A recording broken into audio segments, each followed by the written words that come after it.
తాకట్లో ఉన్న మీ బంగారాన్ని విడిపించి ఆ రోజు ఆన్లైన్ రేటుకి కొంటాం. Sharma gold company. Welcome to Suman. నేను మీ సుమన్ వినాయక్. కర్మ సిద్ధాంతం సింహరాశి వారికి అది ఏ విధంగా ఉంటుంది? ఒకవేళ కర్మ సిద్ధాంతం అనేది వాళ్ళు కనుక అనుభవిస్తూ ఉంటే ఎలాంటి కర్మని అనుభవిస్తూ ఉన్నారు, అండ్ ఎస్పెషల్లీ విమెన్కి ఏ విధంగా ఉంటుంది అనేది ఈరోజు మనతో పాటు వేదిక ఆస్ట్రాలజర్ ఉమా గారు ఉన్నారు. అది వారి మాట్లాడి తెలుసుకుందాం. నమస్కారం ఉమా గారు. నమస్తే అండి. సరే, కర్మ సిద్ధాంతం అనేది ఎన్ని రకాలుగా ఉంటుంది? సింహరాశి వారికి ఏ విధంగా ఉండే అవకాశం ఉంటుంది? నాగరాజు గారు, ముఖ్యంగా కర్మ అనేటువంటి విషయం మనం మాట్లాడుతున్నామంటే దాంట్లో 3 రకాలుగా విభజించబడిందండి. సంచిత కర్మ అంటారు మొదటిది. అంటే మనం ఏదైతే జన్మల నుంచి మనం చేసినటువంటి పాపం ఉంటుందో, గతంలో మనం చేసినటువంటి పాపం ఉంటుందో, అది గతంలో అంటే పాస్ట్ డేస్ అవ్వచ్చు, లేకపోతే పూర్వ జన్మలు అవ్వచ్చు, కోటి జన్మల నుంచి చేసేటువంటి పాపాలు కానీ, మన వంశపారంపర్యంగా వచ్చేటువంటి పాప దోషాలు కానీ ఏమైనా ఉంటే, శాపాలు కానీ ఏమైనా ఉంటే, అవన్నీ కూడా సంచిత కర్మనే అంటారు. మన వంశపారంపర్యంగా వచ్చేటువంటిది మనం ఎందుకు అనుభవించాలి, నేను చేయని తప్పని చాలామంది అనుకుంటూ ఉంటారు నాగరాజు గారు. ఉదాహరణకి మనకి కార్తీక పురాణంలో ఒక కథ ఉంటుంది. ఏమిటనంటే, ఒక మహారాజు తన కూతుర్ని డబ్బు కోసం వేరే వరుడికి అమ్మినప్పుడు, ఆ మహారాజు చనిపోయిన తర్వాత తన 7వ తరమైనటువంటి గొప్ప మహారాజు అతను, ఆ 7వ తరం మహారాజు ఏ పాపము చేయనటువంటి వాడు స్వర్గంలో ఉంటే అతన్ని కూడా తీసుకుని నరకంలో పెడతారు. నేనేం తప్పు చేశానయ్యి, అంతకాలం తర్వాత స్వర్గంలోంచి మళ్ళీ నరకంలోకి తీసుకువెళ్ళారంటే, నీ 7వ తరంలో పుట్టినటువంటి మహారాజు దరిద్రంతో బాధపడుతూ డబ్బు కోసం తన కూతుర్ని అమ్మేశాడు, అందుకోసం నిన్ను కూడా తీసుకెళ్ళి లోపల పెట్టామని చెప్తారు. అంటే మనకు ఆ కర్మ అనుభవించే యోగం ఉంది కాబట్టే మన 7వ తరంలో ఆ మహారాజు జన్మించాడు. ప్రతిదీ కూడా ఒక ఇంటర్ లింక్ ఉంటుంది నాగరాజు గారు. అదేవిధంగా మనకు ఆ కర్మ అనుభవించే యోగం ఉంది కాబట్టే మనం మన తల్లి కడుపున, మన తండ్రి కడుపున, మన యొక్క ఫ్యామిలీ వాళ్ళకి సంబంధించిన దాంట్లోనే మనం పుడతాం. రుణానుబంధ రూపేణ పశుపతే సుతాలయ అంటారు. తప్పకుండా ఆ కర్మని ఎవరైనా అనుభవించాల్సిందే, మీరైనా నేనైనా, ఎవరు అతీతులు కాదు. అయితే ఈ సంచిత కర్మ వల్ల వచ్చేటువంటివి, ఇప్పుడు మన జీవితంలో పడేటువంటి కష్టాలన్నీ కూడా సంచిత ప్రారబ్ధ కర్మ వల్ల వస్తూ ఉంటాయి. మనం పూర్వజన్మ పాపము లేదా ఇప్పుడు చేసుకున్నటువంటి పాపము. అయితే దీన్ని సంచిత కర్మ అంటారు. ఇక రెండవది ప్రారబ్ధ కర్మ అని ఉంటుంది. అంటే మనం ఈ జన్మలో మన చేతులారా మనం చేసుకునేటువంటి పాపాలు, స్వయంకృత అపరాధాలు అవ్వచ్చు, ఏదైనా అవ్వచ్చు. మనకి ఉద్యోగం వస్తుంది, మనం చదవట్లేదు, మనం ఒక కర్మ ప్రతి కర్మకి కూడా రిఫ్లెక్షన్ ఉంటుంది నాగరాజు గారు, ఖచ్చితంగా కనబడుతుంది.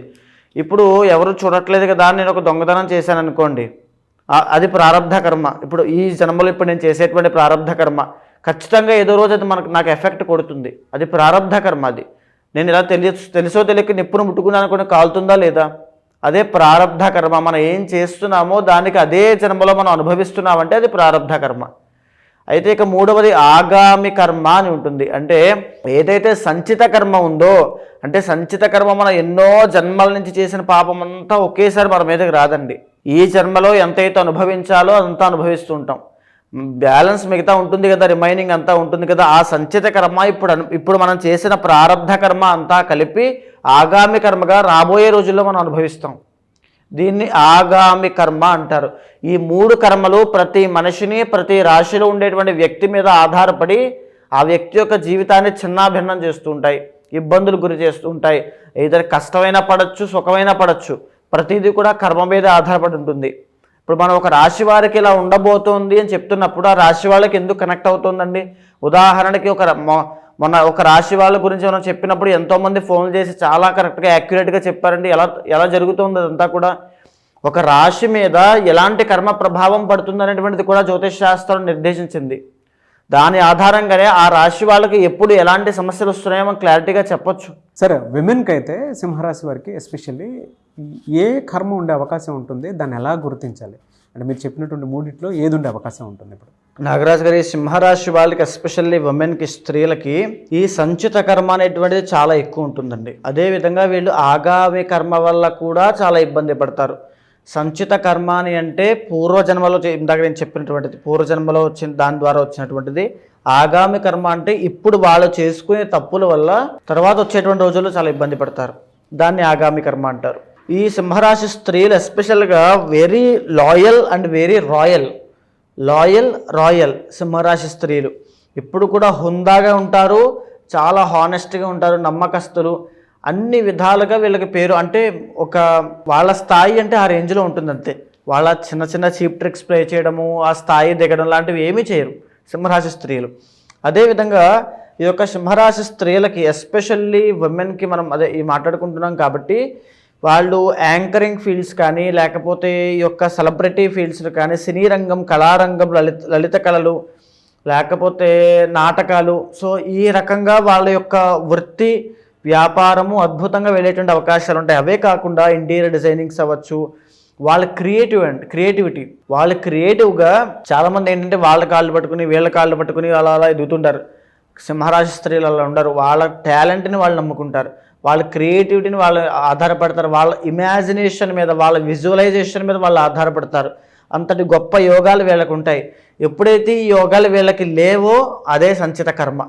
సో మీకు అర్థమైందా? అదే సంచిత కర్మ అంటే వీళ్ళ జీవితంలో అంత యోగం ఉన్నా దాన్ని అనుభవించలేకపోవడం, ముందుకెళ్ళకపోవడం, జీవితంలో ఆ క్రియేటివిటీ అనేది పోవడం, ఆ తెలివితేటలు మందగించిపోవడము, ఆ బుద్ధి అనేటువంటి క్షీణించిపోవడము, ఇవన్నీ కూడా సంచితకరమే. దానివల్ల వచ్చేటువంటి కష్టాలు, ఉదాహరణకి మీరు ఈ సంవత్సరం ఒక గొప్ప పెర్ఫార్మెన్స్ చేశారనుకోండి, మీకు గొప్ప అభినందనలు అన్నీ వచ్చాయి.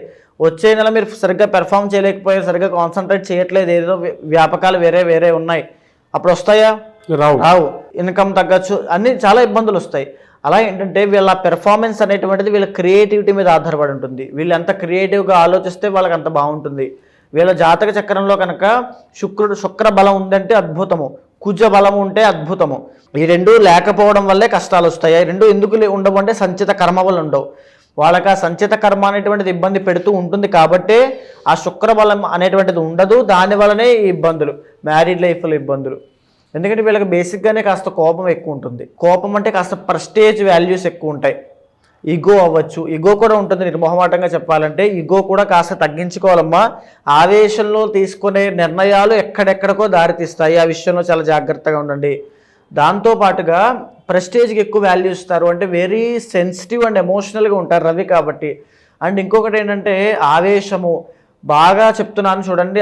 మీ యొక్క సింహరాశి స్త్రీలు కనుక జాతకంలో కుజుడు కానీ శుక్రుడు కానీ బాలేకపోతే శరీరంలో ఏదో ఒక అవయవానికి ఇబ్బంది జరిగే అవకాశం ఉంటుంది. వెరీ క్లియర్, బాగా గుర్తుపెట్టుకోండి. అది సంచిత కర్మ వల్ల మాత్రమే మీకు వస్తుంది.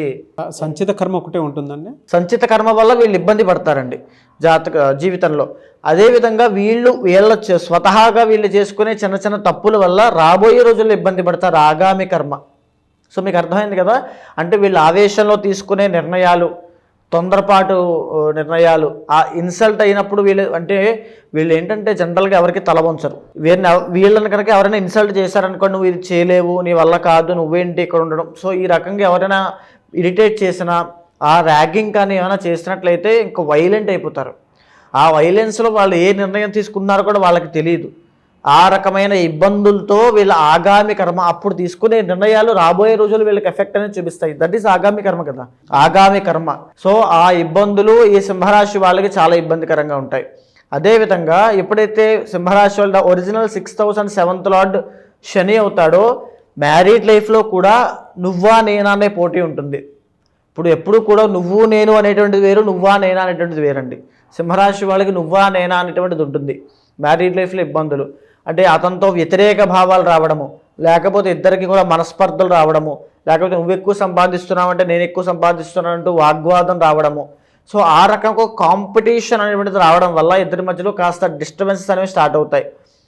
విడిపోతారా అంటే అందరికీ కాదు, కానీ మ్యారీడ్ లైఫ్లో కాస్త ఇబ్బందులు ఉంటాయి. కీచులాటలు, గొడవలు, కలహాలు ఎప్పుడు జరుగుతూనే ఉంటాయి. వాళ్ళ కర్మను అనుభవించాల్సిందే. అది అంటే దీనికి జనరల్గా అంటే వాళ్ళకి ఎట్లా సిమ్టమ్స్ ఎలా తెలుస్తాయి వీళ్ళు అనుభవిస్తున్నారు అనేటువంటిది? సో వీళ్ళు కనుక వీళ్ళ జీవితం సాధారణంగా చిన్న చిన్న ఉద్యోగం చేస్తూ చాలని జీవితంతో ఉంటూ మ్యారీడ్ లైఫ్లో ఇబ్బందులు పడుతున్నారంటే వాళ్ళకి ఆ కర్మ అనుభవిస్తున్నట్టే. ఒరిజినల్ సింహరాశి వాళ్ళు ఏ కర్మ లేనటువంటి ప్యూర్ జాతకం ఉన్న వాళ్ళు జనరల్గా చిన్నప్పటి నుంచి ఒక క్రియేటివ్ సెక్టార్లో, ఒక క్రియేటివ్ ఫీల్డ్స్లో ఎదుగుతూ వాళ్ళ తెలివితేటలను నమ్ముతూ ఎవరి మీద ఆధారపడకుండా వాళ్ళ తెలివితేటలు నమ్ముతూ వీళ్ళే 10 మందికి ఆసరా అయ్యేటట్టుగా ఉంటారు. వీళ్ళు 10 మందికి పని ఇచ్చేటట్టుగా ఉంటారు తప్ప 10 మంది దగ్గర పనిచేసే వాళ్ళగా ఉండరు. సో అది వీళ్ళ యొక్క తత్వము. కానీ ఎప్పుడైతే డిస్టర్బ్ అయ్యి వేరే రూట్లోకి వెళ్ళారంటే సంచిత కర్మ వల్ల వచ్చినటువంటి ఫలితము, వీళ్ళు చేసుకున్న కర్మ అది. ఓకే, అదే దాంతోపాటు అతి ముఖ్యమైనది ఆగామి కర్మ. ఇప్పుడు వాళ్ళు ఉన్నటువంటి జీవితంలో వాళ్ళ ఆలోచన విధానం అంతా కూడా చాలా స్ట్రైట్ ఫార్వర్డ్గా ఉండాలి. ఎక్కడైనా సరే డీవియేట్ అయ్యారంటే రాబోయే రోజుల్లో అన్ని ఇబ్బందులే. ఒక్క ఫామ్ తప్పింది అని అంటే మొత్తం జీవితాంతం ఇబ్బంది పడతారు. అదే ఆగామి కర్మ. ఆ విషయంలో చాలా కేర్ఫుల్గా ఉండాలి సింహరాశి స్త్రీలు. అదేవిధంగా ఎక్కువగా ఆరోగ్యం మీద శ్రద్ధ పెట్టాలి. వీళ్ళకి ఏంటంటే తినడానికి కూడా టైం లేనంత పని ఎక్కువైపోతుంది. అంటే పని మీద డ్యూటీ మైండెడ్ పీపుల్ అండి. ఆ పని మీద శ్రద్ధ పెట్టి తినడానికి కూడా ఉండదు. సో దానివల్ల హెల్త్ ఇష్యూస్ స్టార్ట్ అవుతాయి. ఎక్కువగా వీళ్ళకి బోన్స్కి సంబంధించి బోన్ క్యాన్సర్స్ అనేవి ఎక్కువ వచ్చేది సింహరాశికి అండి. అదేవిధంగా ఈ యొక్క వెన్నుపూసకి సంబంధించి స్పైనల్ కార్డ్ ప్రాబ్లమ్స్ వచ్చేది సింహరాశి 6th లార్డ్ కాబట్టి డయాబెటీస్ వచ్చేది సింహరాశికి సంబంధించింది. తర్వాత ఈ ఆరోగ్య సమస్యలు కూడా బాగా గుర్తించండి. ఆరోగ్య సమస్యలు కూడా మ్యారీడ్ లైఫ్లో ఇబ్బందులు రావడానికి కారణమవుతాయి. ఎలా ఉందంటే వీళ్ళకి జనరల్గా ఏ మంత్ నుంచి ఏ మంత్ వరకు అంటే ఫిబ్రవరి నుంచి ఇయర్ ఎండ్ వరకు ఎలాంటి ఎఫెక్ట్ ఉండే అవకాశం ఉంటుంది? మేజర్గా ఫస్ట్ ఆఫ్ ఆల్ ఈ యొక్క సింహరాశి వాళ్ళకి ఇప్పుడు నడిచేటువంటి ఫిబ్రవరి మాసంలో కాస్త అనుకూలత అనేది ఉంటుంది. ఎందుకంటే జరిగిన జనవరి సంవత్సరంలో వీళ్ళకి ఉద్యోగ రీత్యా అంత అనుకూలంగా లేదు. ఇప్పుడు అవన్నీ కూడా కాస్త సాల్వ్ అవ్వబోతున్నాయి సింహరాశి వాళ్ళకి. అండ్ అదేవిధంగా మేజర్ చేంజెస్ అనేవి కనబడుతున్నాయి. ఈ సింహరాశి స్త్రీలు అవ్వచ్చు అండ్ ఇద్దరు పురుషులు కూడా అవ్వచ్చు. ఎందుకంటే 10th హౌస్లో కేతు అంటే ఈ యొక్క 2nd హౌస్లో కేతు సంచరిస్తున్నాడు కాబట్టి ఆ మాట విషయంలో చాలా జాగ్రత్తగా ఉండాలి. డబ్బు విషయంలో చాలా జాగ్రత్తగా ఉండాలి. మీరు మాట్లాడే మాటే మీ లైఫ్ని డిసైడ్ చేస్తుంది. మాట గుర్తుపెట్టుకోండి. మీరు ఏదైనా ఒక మాట పొల్లు పోయారంటే అలాగా చాలా ఇబ్బంది పడిపోతారు. ఒక మాట ఎవరికైనా ఇచ్చి తప్పారంటే మీరు ఇబ్బంది పడతారు. ఈ సమయంలో మీరు ఎవరికి మాట ఇవ్వద్దు. డబ్బులు ఇస్తానని కానీ లేదా ఏదైనా హామీలు మాత్రం ఇవ్వద్దు దయచేసి. అదేవిధంగా మార్చి 30వ తారీఖు తర్వాత అష్టమ శని స్టార్టింగ్ అండి వీళ్ళకి. శని ఎవరు? కర్మకారకుడు. మాట్లాడుకునేటువంటి కర్మ సిద్ధాంతం గురించి ఈ కర్మ అనుభవించడం అనేటువంటి అష్టమ శని పూర్వకంగా అష్టమ శని ద్వారా ఏవేం కర్మలు వస్తాయి వీళ్ళకి? ప్రాణగండాలు ఉంటాయి. అంటే వాహన ప్రమాదాలు, గాయాలు, ఇంజురీస్, శరీర ఆరోగ్య సమస్యల్ని నయం చేసుకోవడానికి చికిత్స కోసం సర్జరీలు, శస్త్రచికిత్స అంటాం, అవి చేయించుకోవడము, లేదా తీవ్రమైన ఆర్థిక సమస్యల్లో కూరుకుపోవడము, విదేశీ యోగం ఉంటుంది. తర్వాత యాంగ్జైటీ, డిప్రెషన్ లాంటివి ఎన్నో ఉంటాయి. అంటే ఒంటరి అయిపోయినట్టుగా, ఎవరూ సహాయం లేనట్టుగా అనేటువంటి ఫీలింగ్స్ ఎక్కువ ఉంటాయి. ఏ మంత్లో ఉండే అవకాశం ఉంటుందండి? ఈ మార్చి దగ్గర నుంచి మేజర్గా మే 18 దాకా ఉంటాయండి. ఎందుకంటే ఇప్పుడు ఆ తర్వాత నుంచి కాస్త సర్దుకుంటుంది, పర్వాలేదు. అంటే రీజన్ ఏంటండి? గురుబలం మారడం వల్ల. గురుడు మే 15వ తారీఖున ట్రాన్సిట్ అవ్వబోతున్నాడు. ఎప్పుడైతే గురుడు 11th హౌస్లోకి వస్తాడో 10th నుంచి 11thలోకి ఆర్థికంగా కాస్త మెరుగ్గా ఉంటుంది, వృద్ధి పొందుతారు, ఫైనాన్షియల్ గ్రోత్ అనేది కనబడుతుంది. మార్చి 30 నుంచి మే 18 దాకా చాలా ఇబ్బందులు ఉంటాయి. 8th హౌస్ ఎప్పుడు కూడా సడన్ చేంజెస్ని చూపిస్తుందండి. అంటే సడన్గా మొత్తం జీవితంలో అన్ని మార్పులు జరిగిపోతాయి. ఈ రోజు ఇలా ఉంటుంది, సడన్గా మారిపోతుంది. ఇదేంటిది నిన్న ఇంతలా బాగుంది, ఈ రోజు ఇంటి ఇలాగా. 8th హౌస్ అని అంటే అష్టమ శని. ఆ అష్టమ శని కర్మకారకుడు కాబట్టి చేసిన కర్మ అనుభవించాల్సిందే. కాబట్టి చాలా జాగ్రత్తగా ఉండండి వాహన ప్రమాదాల విషయంలో. మే 15వ తారీఖు తర్వాత గురుబలం అందడం వల్ల కాస్త మెరుగ్గా ఉంటుంది. ఆర్థిక సమస్యల నుంచి తప్పించుకుంటారు, ఆదాయం పెరుగుతుంది, ధన వృద్ధి కలుగుతుంది, ధనహాని ఉండదు. అది అక్టోబర్ దాకా మాత్రమే ఉంటుంది. వీళ్ళు 2 కర్మలు ఫేస్ చేస్తున్నారు, ప్రస్తుతం చేస్తున్నారు. ఆగామి కర్మ. ఈ చేతులారా మీ జీవితాన్ని చెడగొట్టుకోవద్దు మాటల ద్వారా. రెమెడీ ఏమైనా ఉందండి దీనికి? రెమెడీ ఏమిటంటే ముఖ్యంగా వెంకటేశ్వర స్వామికి ప్రతి శనివారము కూడా ఆ శనిదోషం పోవడానికి తులసి పత్రితో పూజ చేయించండి. ఖచ్చితంగా ప్రతి శనివారం దర్శనం చేసుకోండి. లేదు అనుకుంటే ఆ వారం సంబంధించి మీరు ఏదో ఒక ఇబ్బందిలో ఇరుక్కుంటారు. వెంకటేశ్వర స్వామి గుడికి వెళ్ళారా, శనిదోషం తగ్గుతుంది, ఆ వారం మీరు సేవ్ అవుతారు. తెలుస్తుందండి వాళ్ళకి, అంటే ఈ కర్మ అనుభవిస్తున్నాము అని. ఈ మాటలు గుర్తుపెట్టుకోండి నాగరాజు గారు. ఇప్పుడు నేను మాట్లాడిన ప్రతి మాట ఈ సంవత్సరంలో వాళ్ళు ఫేస్ చేస్తారు, వాళ్ళకి సింక్ అవుతాయి. పలానా రోజు నేను ఒక వీడియో చూశాను, అందులో దేవరకొండ ఉమాగారు ఇలా మాట చెప్పారు, అన్నీ సింక్ అవుతుంది ఖచ్చితంగా. గుర్తుపెట్టుకోండి. అలాంటి సమస్యలు మీకు రాకుండా ఉండాలంటే శనికి సంబంధించిన కొన్ని పూజలు ఉంటాయి, ఆ పూజలు చేయించండి. తర్వాత మీ ఇంటర్నల్ జాతకంలో కొన్ని యోగాలు ఉంటాయి, కొన్ని యోగాలు ఉంటే కొన్ని దోషాలు తగ్గుతాయి. ఉదాహరణకి గజకేసర యోగం ఉంది అనుకోండి, కాలసర్ప దోషాలు లాంటివి ఎక్కువ ప్రభావం చూపించవు. చంద్రమంగళ యోగము, గజకేసర యోగము, గురు చండాల యోగము లాంటివి ఎన్నో అద్భుతమైన యోగాలు ప్రతి 10 మంది జాతకాల్లో 4 5 ఉంటాయి. అవి ఉన్నాయని తెలియక, ఆ ప్రయత్నం చేయక, ఆ తెలివితేటలు పెట్టక, ఆ శ్రద్ధ పెట్టక, సహనంతో ఉండలేక ఎంతోమంది డీవియేట్ అవుతూ ఈ ఆగామి కర్మ వల్ల చేతులారా జీవితాన్ని చెడగొట్టుకుంటూ ఉంటారు. మీ సింహరాశి వాళ్ళు అంటే మీరు వెరీ టాలెంటెడ్ అండి, వెరీ క్రియేటివ్. మీరు ఆ తప్పు చేయొద్దు. ఏదైతే ఇంటర్నల్ జాతకంలో యోగాలు ఉంటాయో వాటిని చెక్ చేసుకుని దాని ద్వారా ముందుకు వెళ్ళండి. శనికి సంబంధించిన పూజలు ఆచరించండి. ఇంటర్నల్ జాతకంలో వింశోత్తరి దశలో ఏదైతే నడుస్తున్నాయో ఆ అధిదైవానికి సంబంధించిన ఆరాధన చేస్తే అద్భుతమైన లైఫ్ 2025లో ఉంటుంది. బికాస్ గురుబలం రాబోతోంది. మే టు అక్టోబర్ అంటే విత్ ఒక 6 months పాటు ఒక హైప్లో ఉంటారు. మీకు ఒక ప్రమోషన్ వస్తుంది, డబ్బులు వస్తాయి, అన్నీ వస్తాయి, హైప్లో ఉంటారు. ఆ హైప్ని జీవితాంతం కంటిన్యూ చేయాలంటే కొన్ని పూజలు ఉంటాయి. ఇంటర్నల్ జాతకాలకు సంబంధించిన కొన్ని పూజలు ఉంటాయి, అవి చేసుకోండి, అద్భుతంగా ఉంటుంది. మీరు ఇప్పుడే అన్నారు యజ్ఞాలు, యాగాలు, హోమాలు లాంటి లేదంటే పూజలు చేస్తే కర్మ నాశనం అవుతుంది అని. అండ్ ఇందాక ఒక మాట కూడా అంటం జరిగింది, కర్మను అనుభవిస్తేనే పోతుంది అని. అవునండి, అనుభవిస్తేనే పోతుంది అని చెప్పేసి అంటూ ఉన్నారు. అంటే పూజలు యాగాలు చేస్తే నాశనం చేయొచ్చు అని చెప్పి, కర్మను నాశనం చేయొచ్చు అని చెప్పేసి అంటూ ఉన్నారు. ఎలా అది? ఇక్కడ ముఖ్యంగా నాగరాజు గారు చాలామందికి ఉన్నటువంటి సందేహమే ఇది.